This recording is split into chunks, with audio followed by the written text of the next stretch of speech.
right, so getting into it, game 5, the Celtics extend the series as they beat the Knicks on their home court. This I wouldn't say I'm surprised, typically, especially a team like Boston, you got the game 5, you're down 3-1, you're going to give your best punch. I'll give Boston a little credit because, of course, Jason Tatum got hurt, which speedy recovery to him. And you would have maybe thought they were just giving up in the year, but nope, they came out punching. They blew out the Knicks, and now you get a chance for a game 6. Overall, if I'm the Knicks, I'm just throwing this game out the window. Just not a good game from Brunson and Towns. Your duo scorers did not produce, and now you just got to really, really focus on game 6 because if you lose that, then it gets scary. Yeah, you said you're not surprised at first because this typically happens where a team gets punched in the mouth all series, and then the team that's up typically will let their guard down a little bit. But I am surprised just because I thought the Celtics would be totally defeated with the Tatum injury, and that was not the case tonight. Derek White totally stepped up. Charles Barkley talked about it at halftime that it was the case of 4 guys who played big. It was Jaylen Brown, Derek White. Huge game. Yeah, huge game. Brunson and Josh Hart. And he was saying what team can get their other guys to step up. And, it was the Celtics. So. And this is just one of those Karl-Anthony Towns games where he was just never really got into the game. He had foul trouble early on. And this is just what you get with Karl-Anthony Towns, unfortunately. He has inconsistent playoff performances where he just takes himself out of the games. But Boston shot lights out, 22 threes. I mean, when Derek, obviously with Jason Tatum going on, you need guys step up. Derek White giving you 34 is huge. Luke Cornett actually gave them really good minutes, who Porzingis got benched, who's just been terrible this series. Jaylen Brown had a good game. Drew Holiday played well defensively. Peyton Pritchard gave you 17 off the bench. Boston just had it going. And I do give them credit because they could have just given up. But this is a championship team. You got to they have the heart of a champion. They know what it's like to be there, win, and they've had their backs against the wall. You remember this team was down 3-0, of course, with Jason Tatum, but they extended that series to 7 with Miami. So this can be a tough game 6. I mean, Boston. Yeah, Boston lives and dies by the 3 ball, and we saw in games 1 and 2 that they weren't hitting their threes, and then what was it? Game 3 that they won? Yeah. They looked more of like the Boston Celtics, and the Knicks just didn't show up for that game. And then tonight too, like I said, they live and die by the 3, and tonight they were hitting all their shots. I mean, the Knicks got to look at this as a game 7 for them. This is their season because you do not want to go back to the TD Garden for game 7. And you really got to lock in this game because it's scary because with the Celtics 3-point shooting, all it takes is one hot shooting game and you're going into a game 7, which you don't want to do. And all it takes is 2 hot shooting games in Boston and you're home. And I mean, Boston just has such a deep roster. Typically, of course, when your best player is out for the season, you'd be like, season's over. But these guys got a lot of players that can play and compete, and they're going to step up. What makes this Boston Celtic team so special, they're not built just around one player. They're a legit team.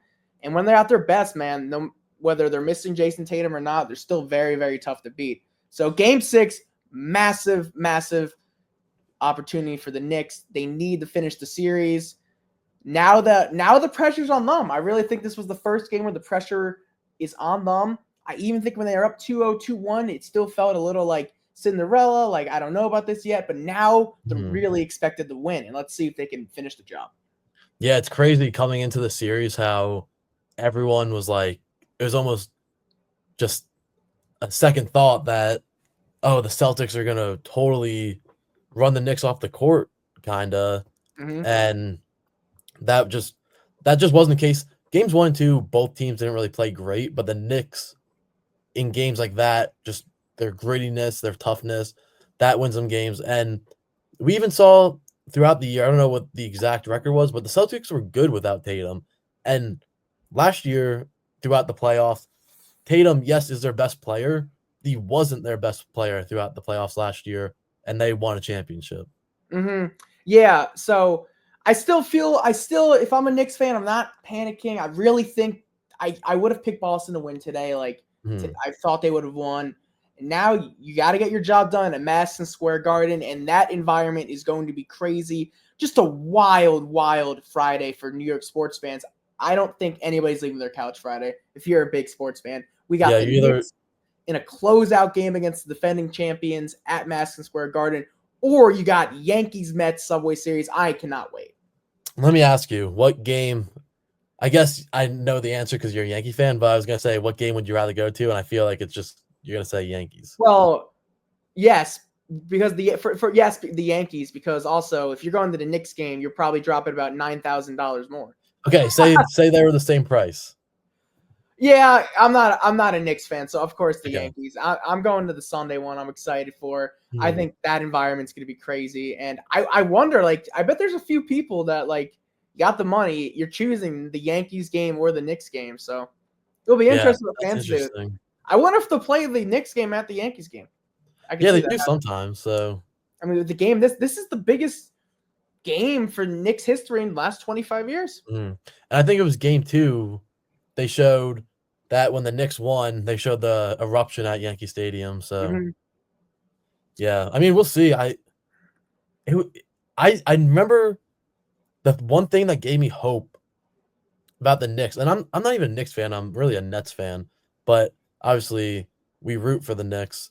But the one thing that gave me hope about the Knicks coming into game 1 of this series is nowadays in the NBA, we all talk about depth and how yeah, you need your superstars, but and we see this with like the Phoenix Suns, your superstars are nothing if you have no depth.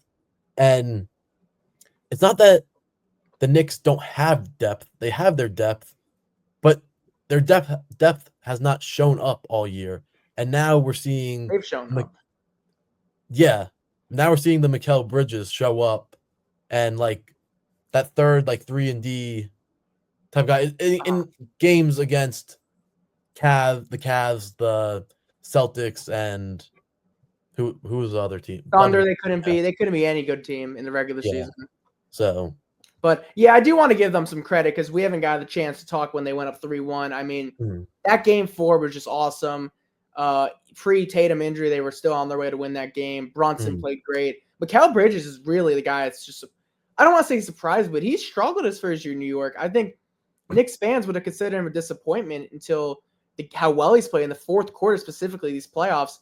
And he's the second biggest reason why they're up 3-1. Mitchell Robinson's been unstoppable these playoffs. I mean, he's just getting offensive rebound after offensive rebound. Josh Hart's the heart and soul of the team, yeah.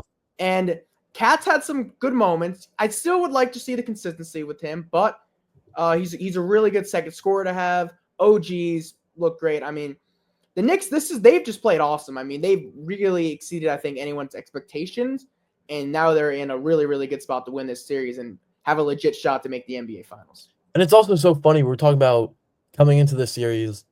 We weren't talking about if the Knicks will win. We were talking about if the Knicks would fire Tibbs if they lose. And now, yeah, I don't know. I also remember I don't texted blow it, you. Knicks. Just Yeah, don't do blow not it. blow it. Do Now not you blow can't it. blow it though. I also remember I texted you the day of Knicks in 6. game 1. I said Knicks in 6. That looks good. Like I really expect them to show up game 6. All the celebrities are going to be there. All the former Knicks. Get your job done and move on and get ready for the Indiana Pacers. Yeah, it's gonna be exciting. Hey, if you made it this far, thank you for watching the video. Make sure to hit the subscribe button so you never miss out on any of our videos. Hit post notifications, like the video. You can find us on all of our social media down below, and thank you for watching.